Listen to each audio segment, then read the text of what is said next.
हर हर महादेव। मैं चंद्रशेखर द्विवेदी। आज हम बात करेंगे कर्क राशि वालों के बारे में कि कर्क राशि वालों में कौन कौन से नक्षत्र पाए जाते हैं, इनका प्रभाव क्या होता है, इनके ग्रह गुरु कौन होते हैं, क्यों कर्क राशि वाले एक समान नहीं होते हैं। सबका जीवन अलग अलग होता है, सोच अलग होता है, कार्य करने का तरीका अलग होता है।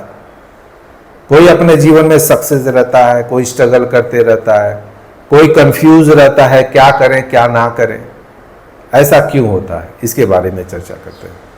प्रेडिक्शन में देखोगे अधिकतर लोग यह बताते हुए भी नजर नहीं है, मुझे सूट नहीं कर रहा, मेरे जैसा नहीं हो रहा, मेरे साथ जो हो रहा है वो ऐसा आप नहीं बोल रहे, या मुझे जो सुना है मैंने ऐसा नहीं मेरे साथ हो रहा है। ऐसी भी सुनने को मिलता है। रीजन क्या है? ग्रह नक्षत्र तो अपने हिसाब से घूमते रहते हैं, उसका प्रभाव तो पड़ते ही रहता है। शायद वो कुछ शब्दों से या कुछ अच्छे तरीके से कोई बता नहीं पाया, लेकिन इसका प्रभाव पड़ता ही पड़ता है, जीवन में होता ही होता है।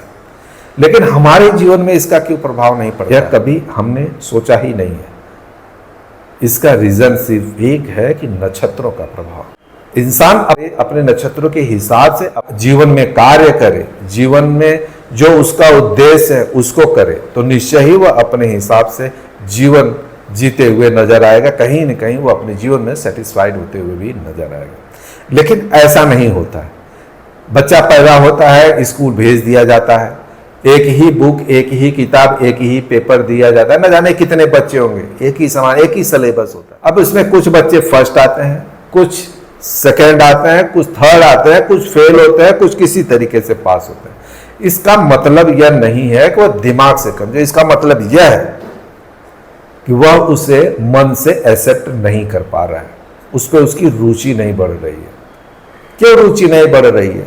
रीजन सिर्फ एक है, क्योंकि वह उसके लिए नहीं बना है। उसका कहीं जर्नी अलग है, सोच अलग है। हर जीव का महत्व, हर जीव का प्रभाव एक ही समान होता है, बुद्धि उतनी ही होती है। किसी का विकास हो जाता है क्योंकि वह सही पाइपलाइन, सही रास्ते पे चलता है, इस वजह से। अब कुछ लोग जो है कंफ्यूज रहते हैं, वजह क्या है? क्योंकि वह उसमें जाना ही नहीं चाहते, उसका स्वभाव ही नहीं है।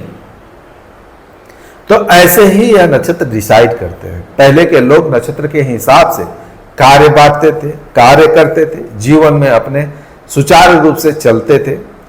और अब जो है ऐसा नहीं है। अभी तो इंजीनियर बनना है, अगर बाजू वाला इंजीनियर, बगल वाला इंजीनियर बन गया तो सबको इंजीनियर बनना ही बनना है। कोई कुछ डॉक्टर बन गया तो 10 लोग देख के डॉक्टर के लिए ही करेंगे, अपना समय बर्बाद करेंगे, भले ही उनके अंदर से ना हो। और यदि कोई अपने जीवन में ऐसा करके उत्तीर्ण भी हो गया तो देखो कि सेटिस्फाइड नहीं रहता। सब कुछ होते हुए भी बहुत सारे लोग हैं, तरह तरह की बीमारियां लेके बैठ जाते हैं, तरह तरह के सोच उनके मन में रहता है, जीवन में कुछ तो बाकी है। ऐसा स्वभाव सिर्फ वजह होता है यही, क्योंकि अपने मन का कार्य नहीं करता। और ये जो नक्षत्र होते हैं यह हमारे पिछले जन्म के कर्मों को निर्धारित करते हैं। उस समय सोच क्या रहती है वह निर्धारित करते हैं। वह आत्मा कौन सा कार्य छोड़ के आता है, उसकी जर्नी क्या रहती है, यह निर्धारित करते हैं।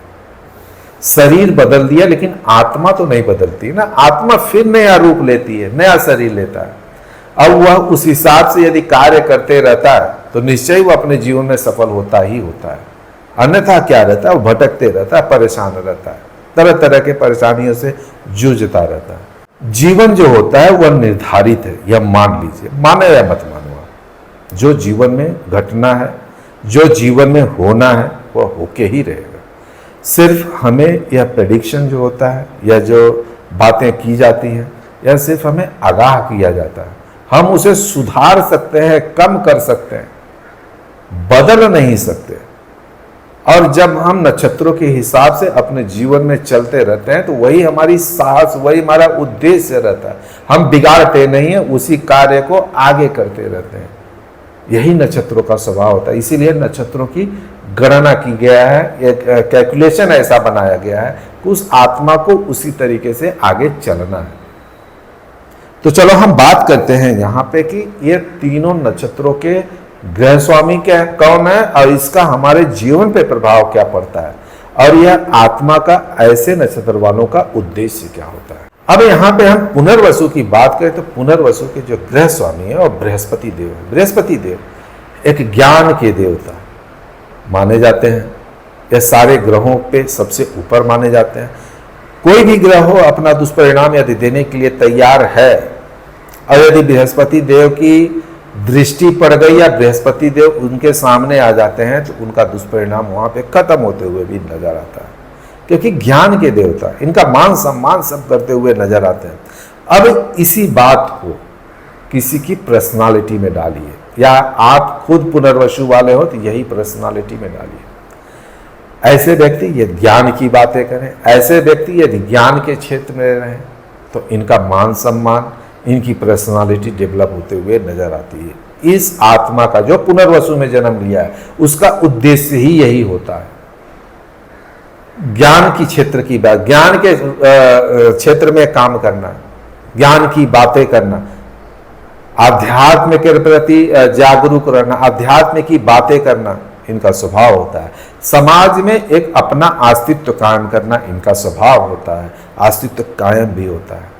यह समाज सेवा करते हुए नजर आते हैं, समाज को नई दिशा देते हुए नजर आते हैं, लोगों को ज्ञान देते हुए नजर आते हैं, बड़प्पन दिखाते हुए नजर आते हैं। यदि इसमें या इस समय काल में कंजूसी करते हैं तो निश्चय कहीं न कहीं भटकते हुए नजर आते हैं, एक ग्रुप को लीड करते हुए नजर आते हैं। ऐसे व्यक्ति समाज को नया दिशा देने में काफी ज्यादा महत्वपूर्ण माने जाते हैं और यह समाज को नया दिशा देते ही देते हैं। अब बात करेंगे दूसरा नक्षत्र पुष्य नक्षत्र के बारे में, जिसके गुरु जो हैं वह शनिदेव है। शनिदेव को एक न्याय के देवता माने जाते हैं। न्यायपूर्ण तरीके से रहना, न्यायपूर्ण तरीके से कार्य करना शनिदेव का स्वभाव होता है। क्रूर भी माने जाते हैं, दयावान भी माने जाते हैं। अपने सामने अपनी भावनाओं को रखना इन्हें बहुत अच्छे तरीके से आता है, गलत बर्दाश्त नहीं करते हैं, ऐसा शनिदेव का उद्देश्य होता है। ऐसे व्यक्ति कहीं न कहीं ऐसी छाप इनके अंदर पाया जाता है। पुष्य नक्षत्र वाले देखोगे यह किसी के जीवन में एक वरदान साबित होते हैं। जहां भी रहेंगे, जिस घर में यह पैदा होते हैं उस घर का एक सहारा बनते हैं, उस घर के लोगों को एक नया दिशा देने में यह कारगर रहते हैं। सलाह से मानिए, अपने धन से मानिए, अपने शरीर से मानिए, कहीं न कहीं ये लोगों के हेल्प करते हुए नजर आते हैं और हेल्प करते हैं। और जिस समाज में रहते हैं उस समाज को नया दिशा देना, लोग इनके पास आते हैं। जैसे होता है ना, किसी के पास कोई बड़ी मुसीबत में आ जाए, कोई परेशानी में आ जाए तो ज्ञान के लिए ही सही, एक रास्ता बनाने के लिए ही सही, कुछ लोग धन के माने बारे में सोचते हैं कि उनके पास जाएंगे हमें मिल जाएंगे। बस ऐसे ही व्यक्ति पाए जाते हैं, इनका स्वभाव बस ऐसा ही होता है। पुनर्वसी वाले देखोगे यह काफी लकी होते हैं, किसी भी समाज के लिए हो, परिवार के लिए हो, घर के लिए हो, दूसरों के लिए कार्य करते हुए नजर आते हैं। इनका जीवन दूसरों के लिए समर्पित रहता है, ऐसा आप बोल सकते हो। सेवा भाव इनका मेन उद्देश्य होता है, लोगों का सेवा करना, लोगों के बात विचार को रखना, लोगों को सलाह देना इनका उद्देश्य होता है। यह अपने जीवन में कुछ ऐसे ही करते हुए पाए जाते हैं। यह काफी लचीले स्वभाव के होते हैं।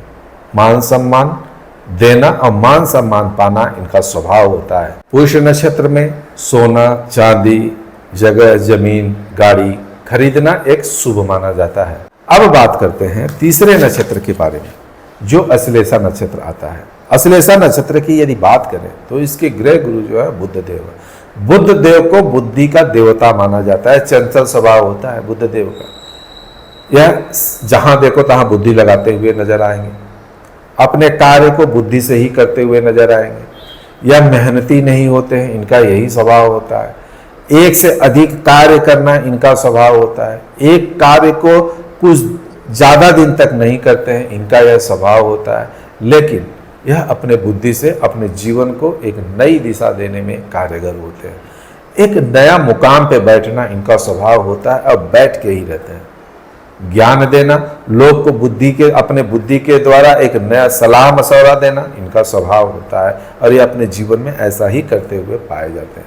देखोगे अधिकतर यह जगह जमीन खरीदने बेचने में, देखोगे कहीं नया उत्पादन के क्षेत्र में इनका योगदान होता है और यह करते हुए भी नजर आते हैं। यह अपने ज्ञान को एक रहस्यमयी तरीके से रखना, रहस्यमयी ज्ञान को अर्जित करना इनका स्वभाव होता है। यह अपने जीवन में अपनी बुद्धिमत्ता, अपनी साहस और अपने धैर्य की वजह से सक्सेस पाए जाते हैं। यह अधिकतर समाज को एक नई दिशा देने में इनका सहयोग पाया जाता है। यदि आप हमारे चैनल को पहली बार देख रहे हैं, हमारा वीडियो पसंद आया हो तो लाइक और सब्सक्राइब जरूर करिएगा, क्योंकि यह आपके लिए और हमारे लिए भी शुभ मुहूर्त है। हर हर महादेव।